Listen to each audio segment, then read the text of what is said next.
Hello നമസ്കാരം. Mind സൂമിൻ്റെ പുതിയൊരു വീഡിയോയിലേക്ക് എല്ലാവർക്കും സ്വാഗതം. നമ്മൾ ഇന്ന് ഡിസ്കസ് ചെയ്യുന്നത് കുറച്ച് ഹോട്ടായിട്ടുള്ള ഒരു ടോപ്പിക്കാണ്. അതായത് നമ്മുടെ സൊസൈറ്റിയിൽ നിന്ന് ഭയങ്കര കോമൺ ആയിട്ട് നടക്കുന്ന ഒന്നാണല്ലോ എക്സ്ട്രാ മറൈറ്റൽ അഫെയർ. എന്തുകൊണ്ടാണ് ഇതിൻ്റെ എണ്ണം ഇങ്ങനെ കൂടി വരുന്നത്? അല്ലെങ്കിൽ ഇത്തരത്തിലുള്ള വിവാഹേതര ബന്ധങ്ങൾ കൊണ്ടുള്ള ബുദ്ധിമുട്ടുകൾ എന്തൊക്കെയാണ്? ഒരാൾക്ക് ഇത്തരത്തിലുള്ള ഒരു റിലേഷൻഷിപ്പിൽ കുടുങ്ങിക്കിടക്കുന്നുണ്ടെങ്കിൽ അല്ലെങ്കിൽ ഇതിൽ നിന്ന് പുറത്തു വരാൻ ആഗ്രഹിക്കുന്നുണ്ടെങ്കിൽ അത് സ്റ്റോപ്പ് ചെയ്യാൻ എന്തൊക്കെ ചെയ്യാൻ സാധിക്കും? അതിനെക്കുറിച്ചൊക്കെയാണ് നമ്മൾ ഇന്ന് ഈ വീഡിയോയിൽ ഡിസ്കസ് ചെയ്യുന്നത്. വിവാഹം കഴിഞ്ഞ് ഒരു പാർട്ട്ണർ ഉണ്ടായിട്ടും മറ്റൊരാളുമായിട്ട് ബന്ധം പുലർത്തുന്നതിനെയാണ് നമ്മൾ പൊതുവെ അവിഹിതം എന്നോ അല്ലെങ്കിൽ നമ്മൾ മലയാളികൾ ഭയങ്കര ഫണ്ണി ആയിട്ട് ഡിങ്കോൾഫി എന്നൊക്കെ പറയുന്നത്. ശരിക്കും ഇത്തരത്തിലുള്ള ഒരു റിലേഷൻഷിപ്പിലേക്ക് പോകാൻ ഒരു ഫിസിക്കൽ അട്രാക്ഷൻ്റെ പുറത്തോ അല്ലെങ്കിൽ ഒരു ഇമോഷണൽ അറ്റാച്ച്മെന്റിന്റെ പുറത്തോ മാത്രമായിരിക്കും. പക്ഷെ പിന്നീട് അത് നമ്മുടെ ജീവിതം തന്നെ മാറ്റിമറിക്കാറുണ്ട്. പല type of extra marital affairs ഉണ്ട്. അതായത് ലെസ്റ്റിന് വേണ്ടി മാത്രം അല്ലെങ്കിൽ ഒരു സെക്ഷൽ റിലേഷൻഷിപ്പിന് വേണ്ടി മാത്രം സ്റ്റാർട്ട് ചെയ്യുന്ന ബന്ധങ്ങളുണ്ട്. അവർ തമ്മിൽ പ്രത്യേകിച്ച് ഇമോഷണൽ അറ്റാച്ച്മെന്റ്സ് ഒന്നും ഉണ്ടായിരിക്കില്ല. അവർക്ക് എപ്പോഴും അവരുടെ പാർട്ട്ണറോട് തന്നെ ആയിരിക്കും താല്പര്യം. എന്നിരുന്നാലും ഒരു ഷോർട്ട് ടൈം പീരീഡിന് വേണ്ടി, അതായത് രണ്ടുപേരിൽ ഒരാളുടെ ഇൻട്രസ്റ്റ് പോകുന്നവരെയോ അല്ലെങ്കിൽ ഒരു പുറത്തറിയുന്നവരെയൊക്കെ മാത്രമായിരിക്കും ഇതിന്റെ ആയുസ്. പിന്നെ ഒരു ടൈപ്പ് ഉണ്ട്, അവർക്ക് പ്രത്യേകിച്ച് ലെസ്റ്റോ അല്ലെങ്കിൽ സെക്ഷൽ കണക്ഷൻസ് ഒന്നും തന്നെ ഉണ്ടായിരിക്കില്ല. അതൊരു പ്യുവർ പ്രണയമായിരിക്കും. അവർക്ക് ഇമോഷണലി അവർ ഭയങ്കര കണക്റ്റഡ് ആയിരിക്കും. അവരുടെ ടെൻഷൻസും സ്ട്രെസ്സും എല്ലാ കാര്യങ്ങളും കുറിച്ചും ഡിസ്കസ് ചെയ്യാനുള്ള ഒരു ബെസ്റ്റ് കമ്പാനിയൻ എന്നുള്ള പോലെ ആയിരിക്കും. അതുപോലെ മറ്റൊരു ടൈപ്പ് ഉണ്ട്, അവർക്ക് ഇമോഷണലിയും അതുപോലെ ഫിസിക്കലിയും കണക്റ്റഡ് ആയിരിക്കും. ഇതിനെ നമുക്കൊരു പെർഫെക്റ്റ് എക്സ്ട്രാ മറൈറ്റൽ എന്നൊക്കെ പറയാം. അവർക്ക് അവരുടെ പാർട്ട്ണറോട് പ്രത്യേകിച്ച് കമ്മിറ്റ്മെന്റ്സ് ഒന്നും ഉണ്ടാവില്ല. അല്ലെങ്കിൽ അതൊരു ഡിവോഴ്സിലോട്ട് പോയാലോ പാർട്ട്ണറെ ചീറ്റ് ചെയ്യുന്നതിലോ ഒന്നും തന്നെ അവർക്കൊരു സങ്കടം ഉണ്ടായിരിക്കില്ല എന്നുള്ളതാണ്. അപ്പോൾ എന്തുകൊണ്ടാണ് ഒരു പാർട്ട്ണർ ഉണ്ടായിട്ടും ഇത്തരത്തിലുള്ള റിലേഷൻഷിപ്പിലോട്ട് പോകുന്നത്? അതായത് മനുഷ്യൻ എന്ന് പറയുമ്പോൾ സോഷ്യലി മോണോഗമസ് ആണെങ്കിലും ഹിസ്റ്റോറിക്കലി ആൻഡ് ബയോളജിക്കലി നമ്മളൊരു പോളിഗമസ് നേച്ചറാണ്. So humans exhibit both monogamous and polygamous nature. അതുകൊണ്ട് തന്നെ അവർക്ക് ഒരു ബയോളജിക്കലി ഒരു പാർട്ട്ണറിൽ മാത്രം അല്ലെങ്കിൽ ഒരു ഇണയിൽ മാത്രം തൃപ്തിപ്പെട്ട് ജീവിക്കാൻ കഴിഞ്ഞു എന്ന് വരില്ല.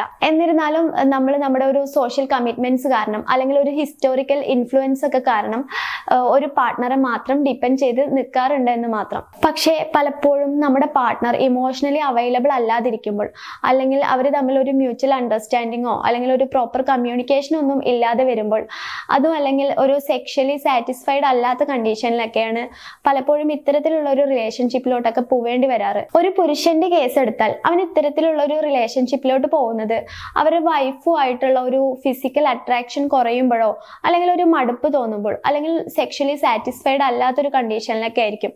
അപ്പോൾ പലപ്പോഴും ഒരു പുരുഷൻ ഇത്തരത്തിലുള്ള റിലേഷൻഷിപ്പിൽ നിന്ന് ആഗ്രഹിക്കുന്നത് ഒരു ലെസ്റ്റോ അല്ലെങ്കിൽ ഒരു സെക്ഷൽ നീഡൊക്കെ ആയിരിക്കും. എല്ലാ പുരുഷന്മാരുടെയും കാര്യം ഇങ്ങനെയാണെന്നല്ല, എങ്കിലും മെജോറിറ്റി ഒരു പുരുഷന്റെ സൈക്കോളജി ഇത്തരത്തിലായിരിക്കും.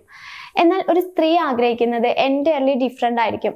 അതായത് ഒരു സ്ത്രീക്ക് വേണ്ടത് അവളെ മനസ്സിലാക്കുന്ന, അവളെ നന്നായിട്ട് സ്നേഹിക്കുന്ന, അവളെ കേൾക്കുന്ന, അതുപോലെ അവളുടെ സൗന്ദര്യത്തെക്കുറിച്ചൊക്കെ പുകഴ്ത്തി പറയുന്ന, അവളെ അവളായി തന്നെ അംഗീകരിക്കുന്ന, അവൾക്ക് വേണ്ട ഫ്രീഡം കൊടുക്കുന്ന ഒരാളെ ആയിരിക്കും.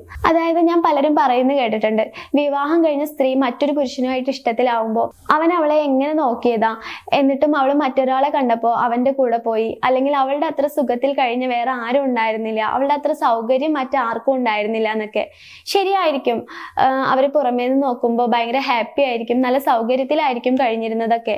പക്ഷെ അവൾക്ക് ആഗ്രഹിച്ച ഒരു പരിഗണന അല്ലെങ്കിൽ അവൾക്ക് വേണ്ടുന്ന ഒരു കോൺസ്റ്റന്റ് ഇമോഷണൽ സപ്പോർട്ടൊന്നും ഈ വ്യക്തിയിൽ നിന്ന് കിട്ടിയിട്ടുണ്ടായിരിക്കില്ല. കാമിക്കാൻ വേണ്ടി മാത്രം ഒരു സ്ത്രീയും മറ്റൊരു പുരുഷനെ തേടി പോവാറില്ല എന്നുള്ളതാണ്. അവൾക്ക് വേണ്ട ഒരു emotional support, love, care, attention ഒക്കെ പാർട്ട്ണറിൽ നിന്ന് കിട്ടാതെ വരികയും അത് മറ്റൊരാളിൽ നിന്ന് കിട്ടുകയും ചെയ്യുമ്പോൾ സ്വാഭാവികമായിട്ടും അങ്ങോട്ടൊരു ചായ്വ് ഉണ്ടാവുന്നു എന്നുള്ളതാണ്. പക്ഷെ നമ്മൾ ഉദ്ദേശിക്കുന്ന ഒരു ഇമോഷണൽ അറ്റാച്ച്മെന്റ് ഒന്നും അവർക്ക് നമ്മളോട് ഉണ്ടായിക്കൊള്ളണമെന്നില്ല. പൊതുവെ വിവാഹം കഴിഞ്ഞ സ്ത്രീകളെ പ്രണയിക്കുന്ന ഒട്ടുമിക്ക ആണുങ്ങളുടെയും ആഗ്രഹം ഒന്നേ ഉള്ളൂ, അവർക്ക് താൽക്കാലികമായിട്ടുള്ള ഒരു സുഖം ലഭിക്കുക. അല്ലാതെ നമ്മൾ ഉദ്ദേശിക്കുന്ന തരത്തിൽ നമ്മളോടുള്ള ഒരു അടങ്ങാത്ത പ്രണയോ അല്ലെങ്കിൽ നമ്മളെ മാത്രം മനസ്സിൽ കൊണ്ട് നടക്കുക, അത്തരത്തിലൊന്നും അല്ല. നമ്മൾ അങ്ങനെയൊന്നും ആഗ്രഹിക്കുകയേ വേണ്ട. അവരവരുടെ ആ ഒരു സെക്ഷൽ നീഡിന് വേണ്ടി നമ്മളുമായിട്ട് ഒരു ഇമോഷണൽ കണക്ഷൻ ഉണ്ടാക്കാൻ ശ്രമിക്കുകയാണ്. കാരണം ഒരു സ്ത്രീയെ സംബന്ധിച്ചിടത്തോളം അവൾക്ക് ഒരാളുമായിട്ട് ഫിസിക്കലി ഇൻറ്റിമേറ്റ് ആവണമെന്നുണ്ടെങ്കിൽ തീർച്ചയായിട്ടും അവരോട് ഒരു ഇമോഷണൽ അറ്റാച്ച്മെന്റ് വേണം, അല്ലെങ്കിൽ അതിലൊരു പ്രണയം വേണം. എന്നാൽ പുരുഷന്റെ കേസിൽ അങ്ങനെയല്ല. അവർക്ക് ഒരാളുമായിട്ട് ഫിസിക്കലി ഇൻറ്റിമേറ്റ് ആവണമെന്നുണ്ടെങ്കിൽ അതിലൊരു പ്രണയം വേണമെന്നൊന്നുമില്ല, ഒരു ലസ്റ്റ് മാത്രം ഉണ്ടായാൽ മതി. അതുകൊണ്ട് തന്നെ അവർ പലപ്പോഴും അവരുടെ വൈഫുമായിട്ട് ഭയങ്കര സ്നേഹത്തിലാവുമ്പോൾ തന്നെ, അല്ലെങ്കിൽ പാർട്ട്ണറുമായിട്ട് ഒരു പ്രശ്നമില്ലാതിരിക്കുന്ന സമയത്ത് തന്നെ ഇത്തരത്തിലുള്ള റിലേഷൻഷിപ്പ് ഒക്കെ സൂക്ഷിക്കാറുണ്ട് എന്നുള്ളതാണ്. സോ നമ്മൾ പറഞ്ഞു വരുന്നത്, ഇത്തരത്തിലുള്ള റിലേഷൻഷിപ്പ് തുടക്കത്തിൽ ഭയങ്കര ഹാപ്പിനെസ് ഒക്കെ ആയിരിക്കും. കാരണം ആ റിലേഷൻഷിപ്പിന്റെ സീക്രസി കാരണം ഉണ്ടാവുന്ന ഒരു സെൻസ് ഓഫ് ത്രിൽ, അതുപോലെ ഇതൊരു തെറ്റായിട്ടുള്ള ഒരു റിലേഷൻഷിപ്പാണ് അല്ലെങ്കിൽ ഒരു സെക്ഷൽ റിലേഷൻഷിപ്പാണെന്ന് അറിഞ്ഞുകൊണ്ട് ഉണ്ടാവുന്ന ഒരു സെൻസ് ഓഫ് അഡ്വഞ്ചർ, അതൊക്കെ ആയിരിക്കും അതിന്റെ തുടക്കത്തിൽ നമുക്ക് ഭയങ്കര ഒരു ഇന്റൻസീവ് ഫീൽ തരുന്നത്. ഇത് ഭയങ്കര അഡിക്റ്റീവ് ആണ്. പക്ഷേ ഇതിന്റെ ഒരു ഹണിമൂൺ പീരീഡിലൊക്കെ ഇത്തരത്തിലുള്ളതാണെങ്കിലും പതിയെ പതിയെ അതിങ്ങനെ മങ്ങി മങ്ങി വരുന്നു. അവർക്ക് നമ്മളോട് ഒരു താല്പര്യമില്ലാതെ ആവുന്നു, നമ്മളെ അവഗണിച്ചു തുടങ്ങുന്നു. ചിലരുണ്ട് ഒരു ടൈം പീരീഡ് കഴിഞ്ഞാൽ പിന്നെ ഭയങ്കര കൺട്രോളിങ് ആയിരിക്കും, ഒരു പൊസസീവ്നെസ് ഒക്കെ ആയിരിക്കും. സോ അത്തരത്തിലുള്ള സിറ്റുവേഷനിലൊക്കെ നമുക്ക് തന്നെ തോന്നിപ്പോവാണ് ഇത് വേണ്ടായിരുന്നു, നമുക്ക് തന്നെ ഒരു കുറ്റബോധമൊക്കെ തോന്നും, നമ്മുടെ പാർട്ട്ണർ തന്നെയായിരുന്നു ശരി, അങ്ങനെയൊക്കെ തോന്നാൻ ചാൻസ് ഉണ്ട്. പിന്നെ ഇതിൽ ഫിസിക്കലി ഇന്റിമേറ്റും കൂടി ആയിക്കഴിഞ്ഞാൽ വീണ്ടും അടുപ്പ് കൂടാനുള്ള മറ്റൊരു കാരണം അതാണ്. അതുപോലെ ഇത്തരം റിലേഷൻഷിപ്പിലുള്ള മറ്റൊരു ബുദ്ധിമുട്ട് എന്താണെന്ന് വെച്ചാൽ, ഏത് നിമിഷവും ഇത് സ്വന്തം പാർട്ട്ണർ അറിയും, അല്ലെങ്കിൽ ഇത് പിടിക്കപ്പെടും, മറ്റുള്ളവരൊക്കെ അറിഞ്ഞ് എല്ലാവരുടെയും മുന്നിൽ നമ്മൾ ഒന്നും അല്ലാതെ ആവും എന്നുള്ളൊരു പേടി, അത് നമ്മുടെ മെന്റൽ ഹെൽത്തിനെ തന്നെ നല്ല രീതിയിൽ എഫക്റ്റ് ചെയ്യാൻ സാധ്യതയുണ്ട്. ഇനി ഇത് പുറത്തറിഞ്ഞാലോ അത് പിന്നെ നാണക്കേടായി, ചീത്തപ്പേരായി, നമ്മുടെ മക്കളുടെ മുന്നിലായിക്കോട്ടെ, പാരൻസിന്റെ മുന്നിലായിക്കോട്ടെ, പാർട്ട്ണറുടെ മുന്നിലായിക്കോട്ടെ, നമ്മൾ ഒന്നും അല്ലാതായി പോവും. ഈ സൊസൈറ്റിയിൽ തന്നെ നമ്മളൊരു ആർക്കും വേണ്ടാത്ത ഒരാളായി മാറിപ്പോവും, ഒരു മോശം പേരായിരിക്കും നമുക്ക്. സോ ഇത്തരം ടൈം പാസ് റിലേഷൻഷിപ്പിന് വേണ്ടി നമ്മൾ നമ്മുടെ ഫാമിലി, നമ്മുടെ മെന്റൽ ഹെൽത്ത് എല്ലാം നഷ്ടപ്പെടുത്തുമ്പോൾ ആലോചിക്കേണ്ട ഒരു കാര്യമുണ്ട്.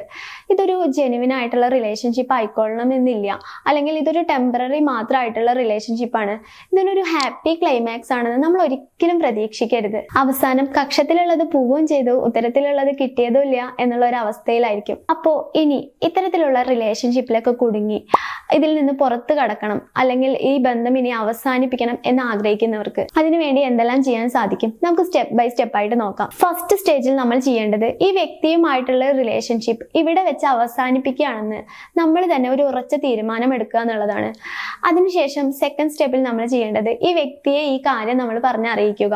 അതായത് എനിക്കിനി ഈ റിലേഷൻഷിപ്പ് മുന്നോട്ട് കൊണ്ടുപോകാൻ കഴിയില്ല, അല്ലെങ്കിൽ ഇതെന്റെ മെന്റൽ ഹെൽത്തിനെയും ഫാമിലിനെയൊക്കെ നന്നായിട്ട് എഫക്റ്റ് ചെയ്യുന്നുണ്ട്, സോ നമുക്കിനി ഇത് നിർത്താം, ഇവിടെ വെച്ച് ഞാൻ സ്റ്റോപ്പ് ചെയ്യാണെന്നൊക്കെ ക്ലിയർ കട്ടായിട്ട് നമ്മൾ പറയണം. നമ്മളിത് പറയാതെ അവരിൽ നിന്ന് മറച്ചു വെച്ച് കഴിഞ്ഞാൽ അത് പിന്നെ അവർക്ക് നമ്മളൊരു ഹോപ്പ് കൊടുക്കുന്ന പോലെയാണ്, അല്ലെങ്കിൽ നമ്മൾ വീണ്ടും തിരിച്ചു വരും എന്ന് വിചാരിച്ച് അവർ വെയിറ്റ് ചെയ്യും, അതൊരു പറ്റിക്കുന്ന പോലെയാവും. ഒരു മൂന്നാമത്തെ പോയിന്റ് എന്ന് പറയുമ്പോൾ ഫോളോ നോ കോണ്ടാക്ട് റൂൾ. പിന്നീട് ഒരിക്കലും ഒരു കോണ്ടാക്റ്റും ഇല്ലാതെ സൂക്ഷിക്കുക. അതായത് സോഷ്യൽ മീഡിയ ത്രൂ ആയിക്കോട്ടെ, അല്ലെങ്കിൽ നമ്മൾ അവർക്ക് കോൾ ചെയ്യാറുണ്ടെങ്കിൽ അങ്ങനെ ആയിക്കോട്ടെ, നേരിട്ട് മീറ്റ് ചെയ്യുന്നവരാണെങ്കിൽ അങ്ങനെ, ഇത്തരത്തിലുള്ള എല്ലാ കോണ്ടാക്ട്സും അവിടെ വെച്ച് സ്റ്റോപ്പ് ചെയ്യുക.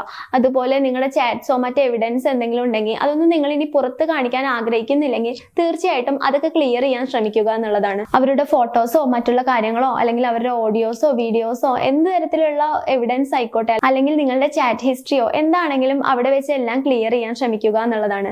പിന്നെ നമ്മൾ നാലാമത് ചെയ്യേണ്ട ഒരു കാര്യം, എന്തുകൊണ്ടാണ് നമ്മൾ ഇത്തരത്തിലൊരു റിലേഷൻഷിപ്പിലോട്ട് പോയത്, അതിനുള്ള റീസൺ എന്താണ്, നമ്മുടെ മാരേജ് ലൈഫിൽ എന്തൊക്കെ പ്രശ്നങ്ങൾ കാരണമാണ് നമ്മൾ മറ്റൊരാളെ തേടിപ്പോയത് എന്നുള്ളത് നമ്മൾ ആദ്യം മനസ്സിലാക്കുക. എന്നിട്ട് അതിനെക്കുറിച്ച്, ആ വിഷയത്തെക്കുറിച്ച് പാർട്ട്ണറുമായിട്ട് ഒരു പ്രോപ്പർ കമ്മ്യൂണിക്കേഷൻ നടത്തുക. എവിടെയാണ് നമുക്ക് തെറ്റ് പറ്റിയത്, അല്ലെങ്കിൽ എവിടെയാണ് സോൾവ് ചെയ്യേണ്ടത് എന്നുള്ളത് നമ്മൾ തന്നെ മനസ്സിലാക്കി ആ പ്രശ്നം സോൾവ് ചെയ്യാൻ ശ്രമിക്കുക. ഓക്കെ, നിങ്ങൾക്ക് ഈ വീഡിയോ ഇഷ്ടപ്പെട്ടെന്ന് വിചാരിക്കുന്നു. ഇഷ്ടപ്പെട്ടാൽ ലൈക്ക് ചെയ്യുക, ഷെയർ ചെയ്യുക, കമൻറ്റ് ചെയ്യുക. നിങ്ങൾക്ക് ഇതിനെക്കുറിച്ച് എന്തെങ്കിലും ഡൗട്ട്സോ കാര്യങ്ങളോ ഉണ്ടെങ്കിൽ, അല്ലെങ്കിൽ നിങ്ങളുടെ അഭിപ്രായങ്ങളൊക്കെ താഴെ കമൻറ്റ് ബോക്സിൽ രേഖപ്പെടുത്തുക. ഓക്കെ, മറ്റൊരു വീഡിയോയുമായിട്ട് നമുക്ക് വീണ്ടും കാണാം. താങ്ക്